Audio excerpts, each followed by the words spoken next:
तोहमतें चंद अपने ज़िम्मे धर चले, तोहमतें चंद अपने ज़िम्मे धर चले, जिस लिए आए थे हम वो कर चले।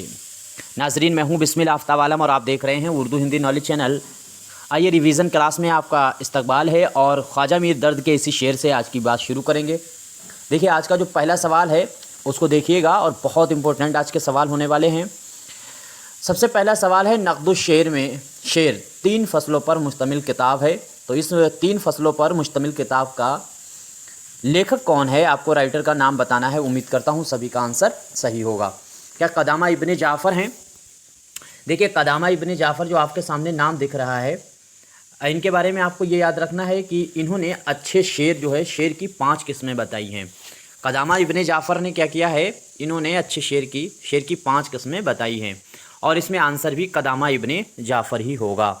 दूसरी चीज़, आपके सामने 3 किताबें और हैं। इसरारुल बलागत है, तो इसरारुल बलागत का भी नाम आपको याद रखना चाहिए। ये अब्दुल काहिर जरजानी की है।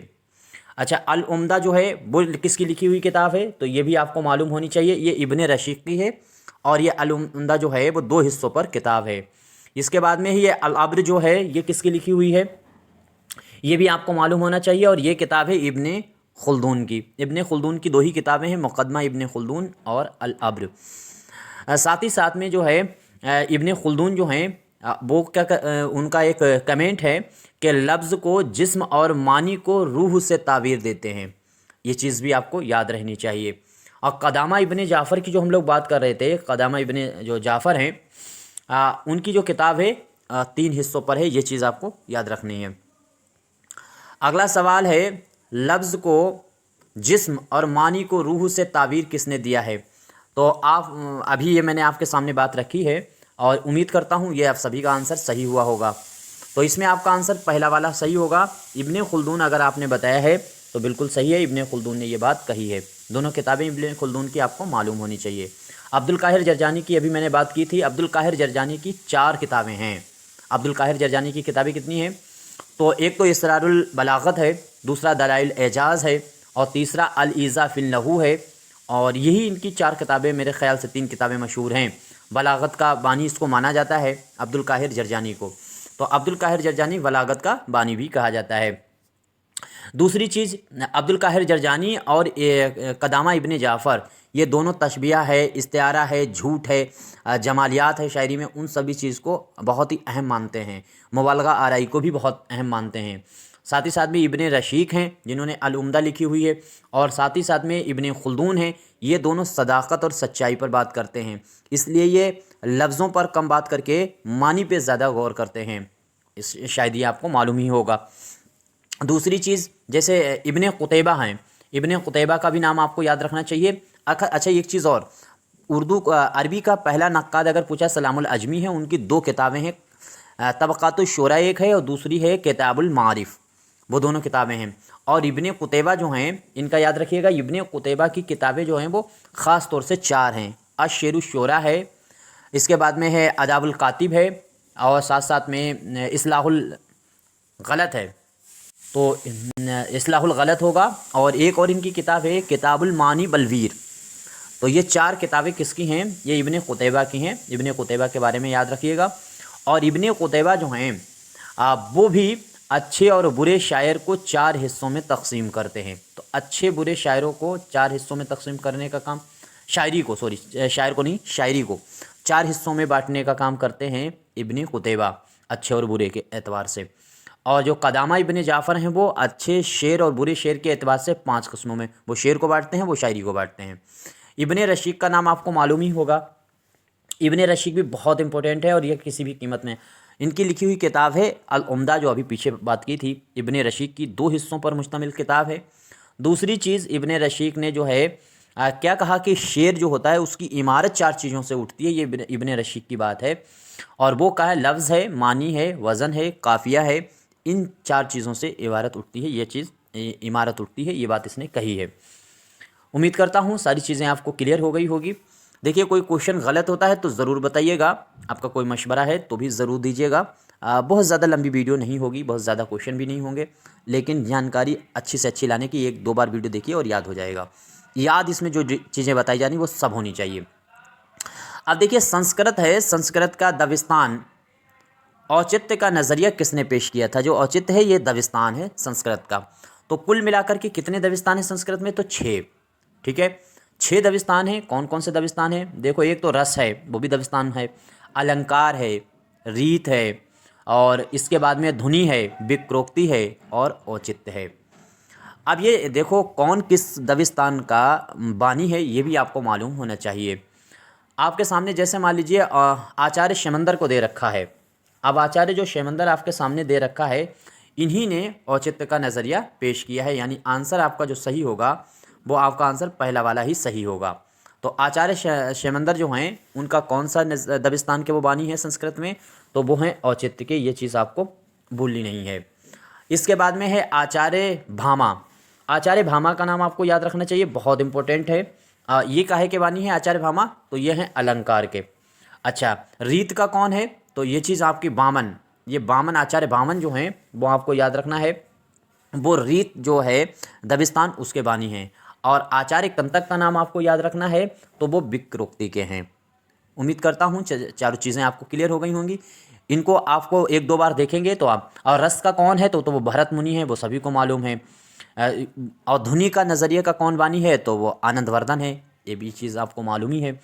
तो कोई ख़ास चीज़ें इनमें नहीं है, बस ये चीज़ें आपको इतनी याद रहें, बस इतना ही काफ़ी है यूपीटीजीटी के लिए। अब दर्जा झेल जो है उनमें से गलत जोड़े की निशानदेही करनी है। तो बहुत आसान सा सवाल है, उम्मीद करता हूँ इसमें किसी का भी गलत नहीं होना चाहिए। तो इसमें आपको वो तलाश करना है जो गलत है। देखिए, रीत का मैंने अभी आपके सामने बताया है आचार्य बामन है, तो बिल्कुल रीत वाला सही है, आचार्य बामन है। धुनि का नज़रिया हमने बताया था आनंदवर्धन है, बिल्कुल आनंदवर्धन ही है। क्या औचित्य का नज़रिया? औचित्य का नज़रिया जो है वो सही है, तो यही आपका आंसर गलत होगा, क्योंकि औचित्य का जो नज़रिया है, अभी मैंने बात की थी कि औचित्य का जो नज़रिया था, ये नज़रिया किसने पेश किया है?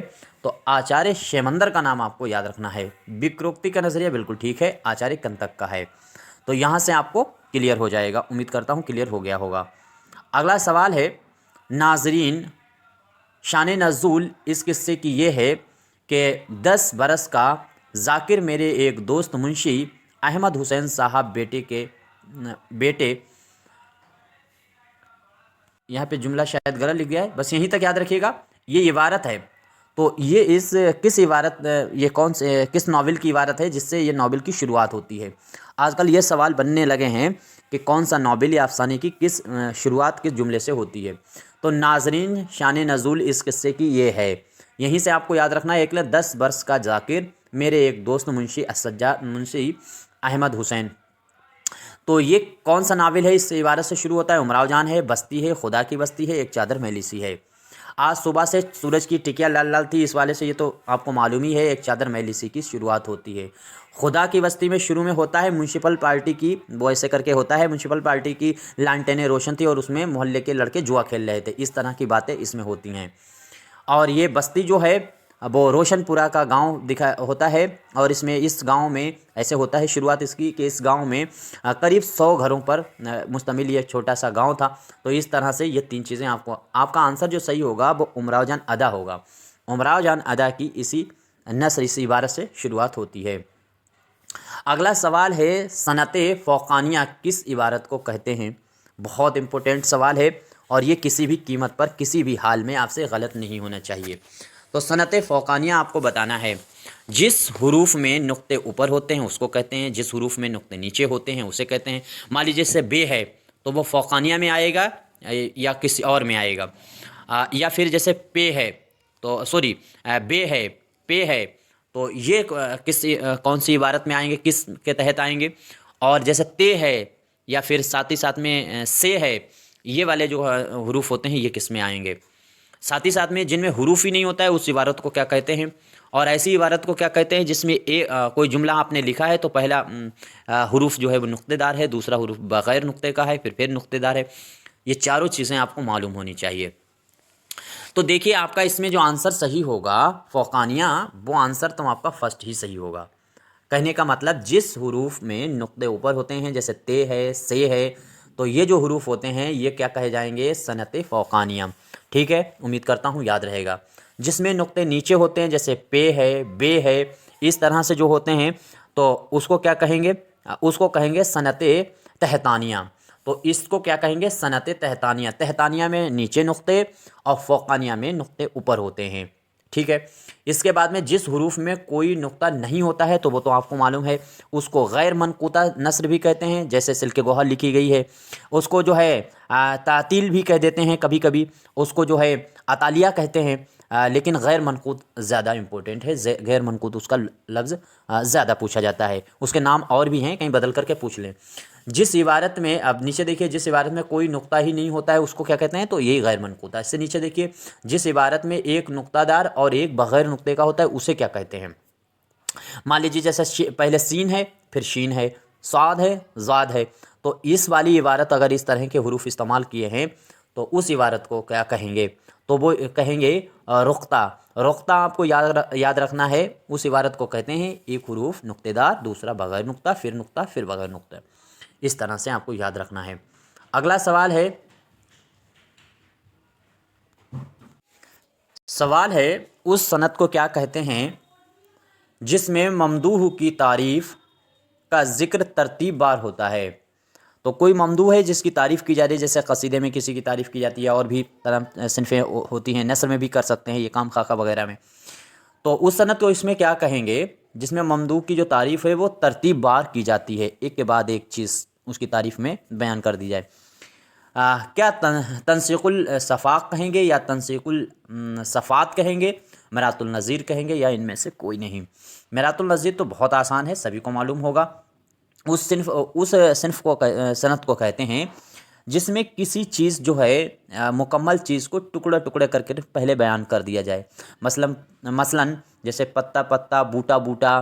तो पत्ता जो है वो पेड़ में है, पेड़ जो है वो बूटा होता है। मतलब इस तरह से जैसे आप बात कह देते हैं जिसमें तमाम चीज़ें जोड़ जोड़ करके मेरात करके नज़ीर एक ही में मिला देते हैं। पहले मेरात करते हैं अलग अलग, फिर उसकी नज़ीर दे देते हैं, ठीक है।